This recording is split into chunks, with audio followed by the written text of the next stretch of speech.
ายดีทุกคนเนาะบรรยากาศเนาะเขายิงตัวลิงตกแล้วนะทุกคนเนาะเดี๋ยวนี้เขาสิไปเก็บลิงกันเนาะเขายิงลิงตกทุกคนเนาะเขาจะไปเก็บลิงกันเนาะทุกคนไปเนาะสบายดีทุกคนเนาะเขายิงลิงตกแล้วทุกคนเนาะเขาจะไปสอบลิงกันเนาะยิงตกอยู่เดียวนั้นเนาะเห็นแล้วเนาะเดินนะทุกคนนะไปนะมาจอบยิงเขาออกนะทุกคนนะมาจอบยิงเขาออกนะพอดีลิงมาเนาะมาเป็นฝูงนะทุกคนนะ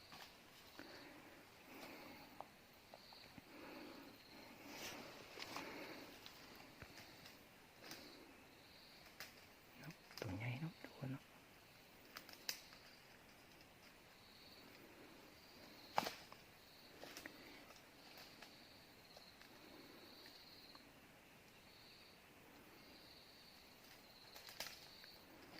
ใหญ่เนาะทุกคนเนาะ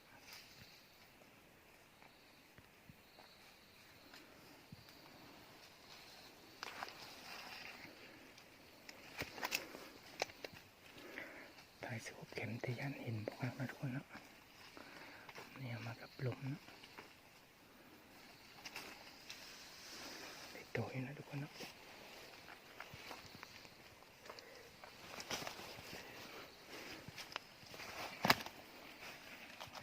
ใหญ่โคตรเลยนะ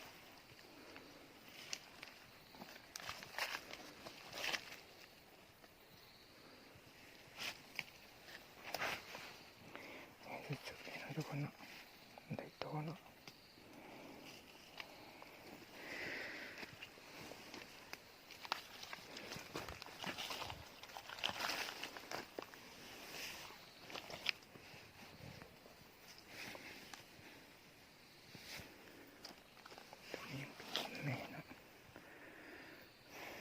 เนี่ยนะสำหรับสามนี้นะ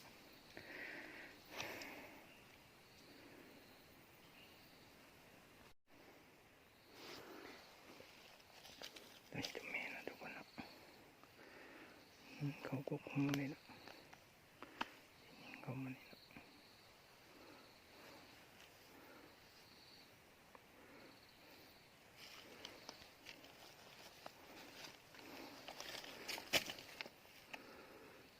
ตัวใหญ่นะตัวนี้นะหนักใหญ่ตัวนี้มาจบกระหอกตัวพอดีเห็นมันมาเนาะ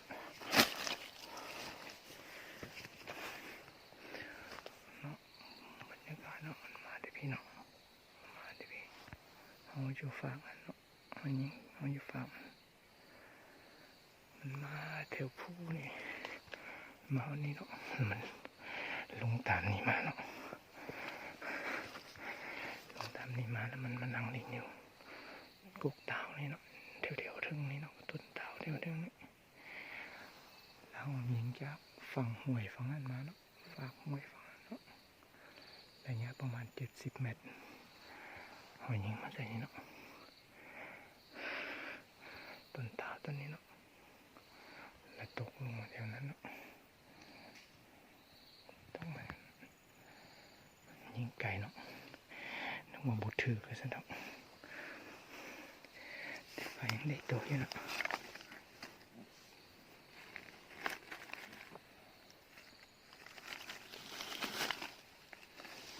ได้ตัวอยู่ยังบ่ตายเนาะยังหายใจอยู่เนาะ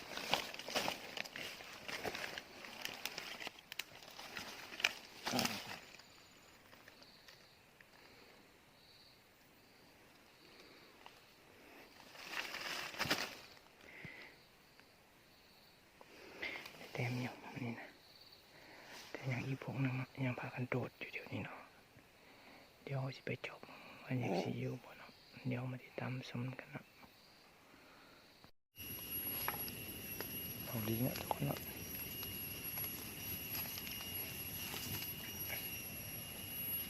โอ้ลิง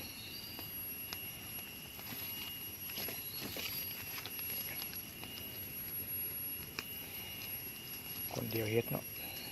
โมค่อยมีมือจับโทรศัพท์เลยถ่ายบ่ได้คัดปานใดก็ขอโทษขออภัยเนาะ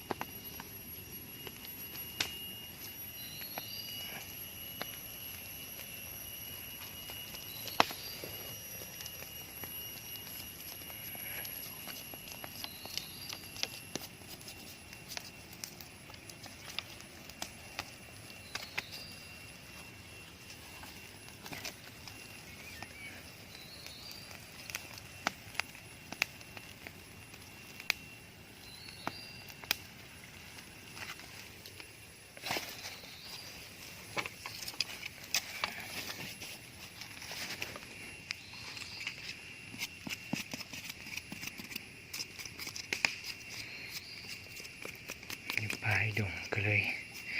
ได้เผาเนาะเผาคอยคูดคนออกยังบนไดที่ใหม่บ่หมดเนาะ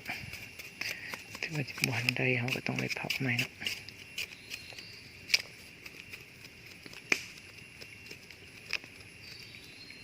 ยิงเขาก็คงเนาะตัวนี้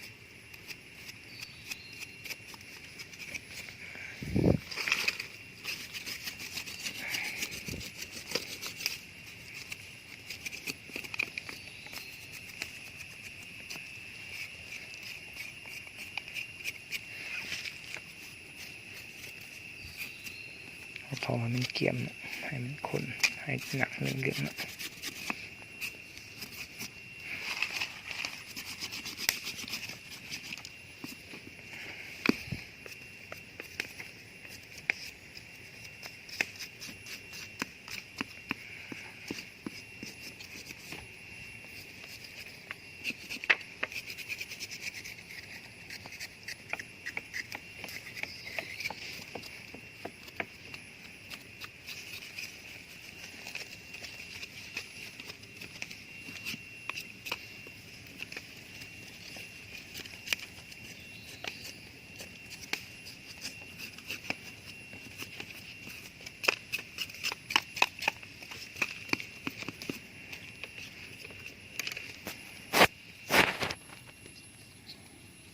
โลกมือเนาะ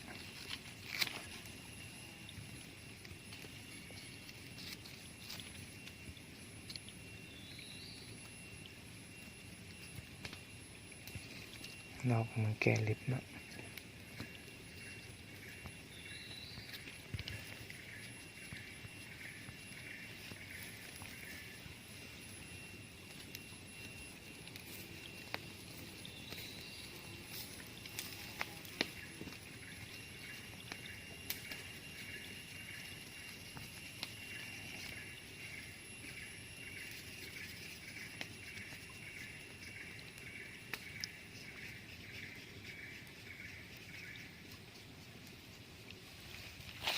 อยากลอกตีนเนาะ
ซีนลิงนั่นเลย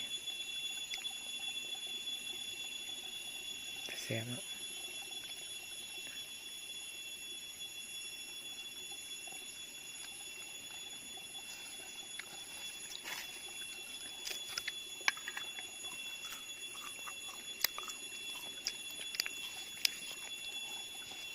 เรากินข้าวกันด้วยคนนะ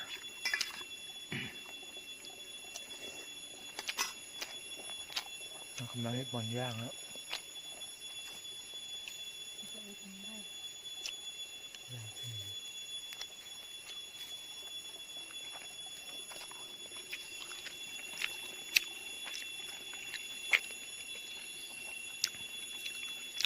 อยากกินข้าวปลา